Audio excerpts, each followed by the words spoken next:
Setelah bergabung dengan Partai Pekerja Jerman pada tahun 1919, Hitler menjadi pemimpin partai tersebut dan mengubahnya menjadi Partai Nazi.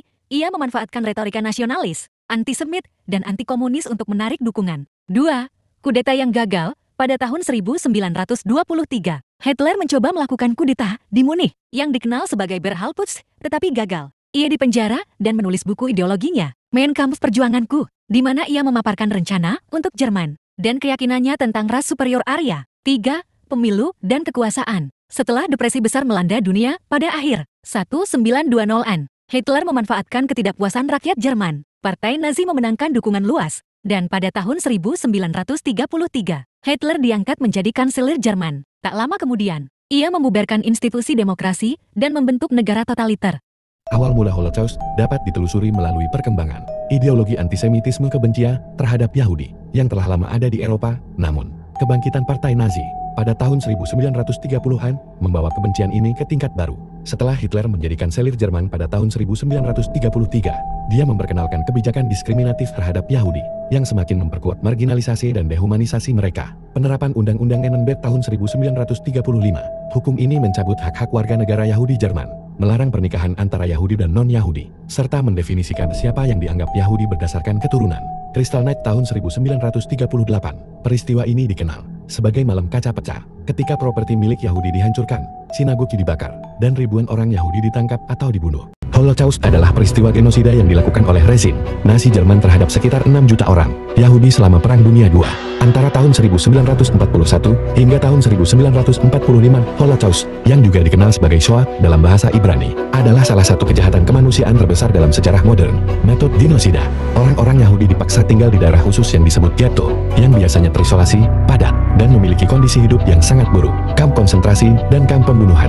Nazi mendirikan jaringan kamp konsentrasi dan kamp pembunuhan, seperti Auschwitz-Birkenau, Treblinka, dan Sobibor. Kamp-kamp ini digunakan untuk kerja paksa, eksperimen manusia, dan pembantaian dengan metode sistematis, seperti kamar gas. Einsatzgruppen, unit pembunuh keliling Einsatzgruppen bertanggung jawab atas pembunuhan massal, seringkali mengeksekusi orang Yahudi secara langsung di kuburan massal. Pada tahun 1942, kebijakan solusi akhir final solution diperkenalkan, yang merupakan rencana sistematis untuk melenyapkan semua orang Yahudi di Eropa. Adolf Hitler dan Heinrich Himmler adalah dua tokoh penting dalam hierarki Nazi Jerman. Tetapi hubungan mereka lebih bersifat profesional daripada persahabatan pribadi.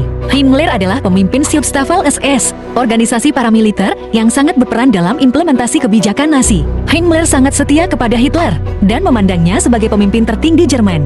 Ia berusaha keras untuk menunjukkan dedikasi dan kompetensinya dalam menjalankan perintah Hitler. Peran Himmler dalam kebijakan Nazi, Himmler bertanggung jawab atas pengelolaan kamp-kamp konsentrasi, pasukan SS, dan GestaPO. Sebagai bawahan yang sangat efisien, Himmler mendapat kepercayaan besar dari Hitler. Meskipun Himmler adalah tokoh penting dalam struktur Nazi, hubungan antara keduanya memburuk menjelang akhir Perang Dunia II ketika Nazi mulai menghadapi kekalahan. Himmler mencoba melakukan negosiasi rahasia dengan sekutu barat tanpa sepengetahuan Hitler. Ketika Hitler mengetahui hal ini pada April tahun 1945, ia merasa dikhianati dan menganggap Himmler sebagai pengkhianat. Keterlibatan dalam upaya pembunuhan Hitler tahun 1944. Erwin Rommel diyakini memiliki hubungan dengan kelompok perwira Jerman yang merencanakan upaya pembunuhan Hitler pada 20 Juli tahun 1944. Operasi Valkyrie. Meskipun perannya tidak sepenuhnya jelas, beberapa sumber menyatakan ia mengetahui rencana tersebut, tetapi tidak secara langsung terlibat. Hitler menganggapnya sebagai ancaman. Rommel diyakini memiliki hubungan dengan kelompok perwira Jerman yang merencanakan upaya pembunuhan Hitler pada 20 Juli tahun 1944. Operasi Valkyrie. Meskipun perannya tidak sepenuhnya jelas, beberapa sumber menyatakan ia mengetahui rencana tersebut, tetapi tidak secara langsung terlibat. Hitler menganggapnya sebagai ancaman. Itulah akhir dari sang serigala gurun. Hubungan antara Erwin Rommel dan Adolf Hitler sangat menarik karena dimulai dengan kekaguman dan kepercayaan yang tinggi. Rommel mendapatkan perhatian Hitler selama kampanye militer awal Perang Dunia II, terutama saat invasi ke Polandia tahun 1939 dan Prancis tahun 1940.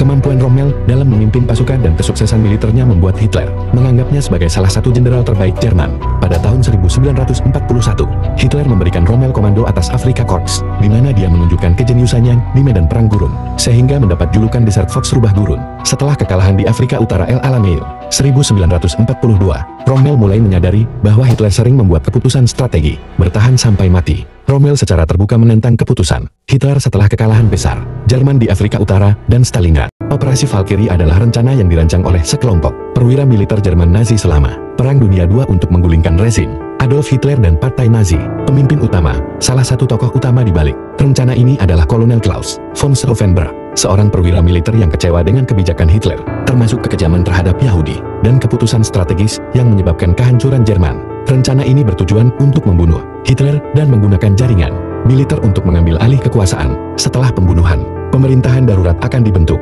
untuk bernegosiasi dengan sekutu dan mengakhiri perang. Upaya pembunuhan 20 Juli tahun 1944, Stauffenberg membawa bom ke markas Hitler, Wolf S. Lail, di Prusia Timur. Dia berhasil menempatkan bom di ruang pertemuan Hitler, tetapi bom tersebut hanya melukai Hitler dan membunuh beberapa orang. Setelah kegagalan ini, Nazi melakukan penyelidikan besar-besaran. Ribuan orang yang dicurigai terlibat dalam konspirasi ditangkap, dan banyak di antaranya dihukum mati atau disiksa.